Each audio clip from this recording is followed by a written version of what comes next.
going to seek at least negotiate peace with the other clans in the territory. Starting in Og and culminating in a decisive meeting in Berbera, the S&M took the first steps to end hostilities in the north through a series of local meetings and conferences between elders from all of the major Isak and non-Isak subclans. Remarkably, days before the collapse of Bari, northern clans were already engaged in dialogue. Formerly known as the Brotherhood Meeting of Northern Clans, the Berbera Conference was S&M sponsored. For the first time, delegations from all the clans of the then northern regions came together to collectively agree on an absolute ceasefire across the northern regions. Following this, starting in April 1991, all of the northern clans gathered in Borao with the intention of consolidating peace as well as discussing the political destiny of the northern regions with stronger emphasis on the representation and participation of all groups. This is where, after the clan-based meetings concluded, the first National Assembly was held. Politicians, titled elders, and intellectuals from all of the clans from the north gathered here. This is where the resolutions and the declarations from the clans were transferred over to the S&M and its executive body for further discussions and approval. The Burao meeting location was important because Burao was probably the best, most central place in a way, apart from the fact that Hargeisa was completely destroyed and full of mines. Burao was a place that also allowed the eastern clans to participate. This was of particular concern because the defeat of the Somali army in the northern regions did not end hostilities in Sanag. Due to the diversity of its population, the conflict in the area was relatively more complicated than elsewhere in the northern regions. In fact, as members from the Harti subclans participated in the Boro Conference, some villages out east were under attack. Sanag region is first of all a front line inside Somaliland. At the same time, you have a diverse mixture of Isak and Darod subclans and sub-lineages living inside the region. For centuries, these subclans and sub-lineages have lived there together. But it was the civil war and its conflict dynamics that divided these communities, where one clan group supported the government while the other backed the S&M. Sanag region has unique characteristics that put its communities at a high risk of conflict.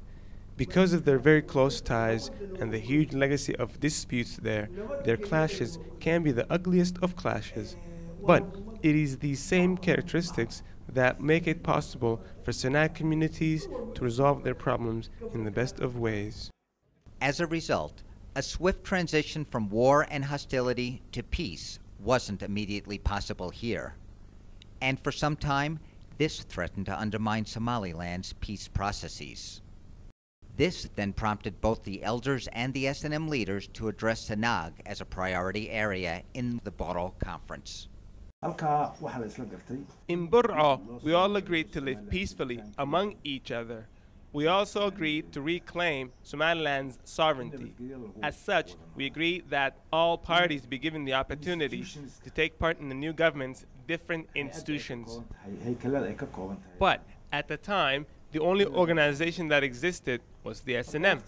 And since not all of the clans in the north were a part of it, we thought that it was important to incorporate these clans into the S&M's executive body and the national Gurti. On May 18, 1991, the S&M Central Committee, supported by the elders representing all the major clans in the northern regions, declared the restoration of the Republic of Somaliland. The issue of independence was contentious, even within the S&M. There were members of the movement that did have such feelings. But it was never our policy, and it certainly wasn't discussed out in the open. It was something that emerged after liberation. It was witnessing what the Southern forces did to the people and their properties during the war that really contributed to its momentum. To tell you the truth, declaring independence was the best thing to do right there and then. Because if it wasn't done that way, we would have had serious problems.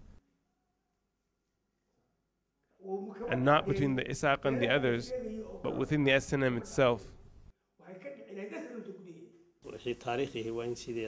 I think history should be told honestly. There was some pressure on the participants. Some militia groups came to the venue from Berbera with a huge local following, demanding that independence be declared. On the other hand, although I can't say for sure what their private feelings were, I didn't see anyone who was principally against the idea.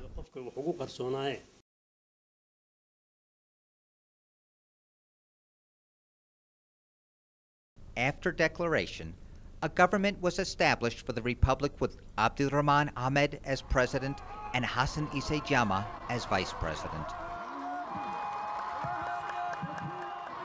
With independence declared, everything looked up. The resumption of livestock exports meant relative economic growth. Restored sovereignty and a marked contrast to what was happening in the South led to a degree of stability.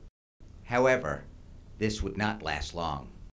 The people that were returning to the country, whether they were returning refugees or fighters, did not have a community that had the capacity to absorb them. What I mean is, war-torn communities cannot absorb refugees and armed militias. Everywhere stood young fighters, armed and with nothing to occupy them. The euphoria of the liberation slowly waned. In its place, the challenges of post-war reality began to take their toll on the goodwill of all. Most liberation movements take much longer than we did to achieve their mission. Take, for example, Eritrea's liberation movement. Although we did share similarities, I can say that we were different in many ways. Nevertheless, we came into the country with a lot of loose ends and matters that should have been resolved while we were outside the country. The long brewing rivalry over power between respective SNM factions suddenly found itself with full scope to boil over.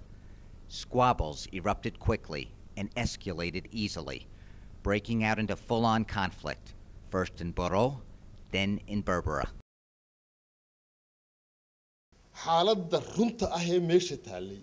I don't even think that the most resourceful government could have coped with such a reality on the ground, much less the first SNM government. The capacity of the government and the reality on the ground were completely disproportional.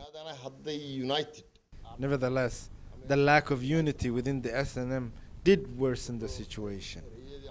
When once someone said to Tur, "Your government is too slow," his infamous answer was that he thought this was in their best interest because if they went faster, they might trip over.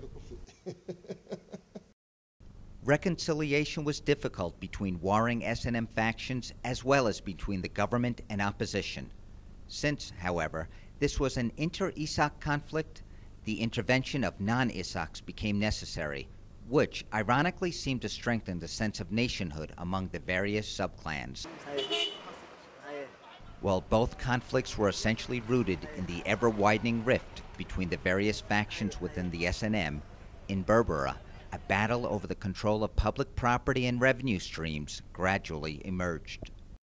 The government was seemingly unable to contain the mounting tension. Lootings, shootings, and petty violence had all become frequent across the country. Law and order. The biggest need was law and order and the creation of an authority, a government that enforced the law because armed bandits were running havoc in the country's towns and highways. All they cared about was raiding communities, and they made life difficult for everybody. With no resolution in sight, there was consensus that it was time for the elders to mediate between fighting factions and between the government and opposition. There had been some fighting between the respective subclans in the past, and here they were fighting again before the government's 2-year interim period had ended. This deeply affected Tur's government, and neither his parliament nor the ministerial cabinet were able to help calm the situation. So, He called all of the elders from the various subclans to a meeting and asked us to take over because he was resigning. We told him that we would do whatever we could to assist him in calming and improving the situation, but that we could not accept his resignation. Then, we initiated a series of meetings to bring peace between the warring subclans. Fully mandated and with relative calm in place, the elders were able to travel across the country and facilitate a series of meetings that culminated in the Tawfiq meeting here in Sheikh. The conflict was mainly between Isaq subclans, and so the need for intervention by a party that wasn't Isaq became necessary. And I think it was the fact that they were so neutral that made the intervention of non-Isaqs so effective. And God bless them, they did do a great job.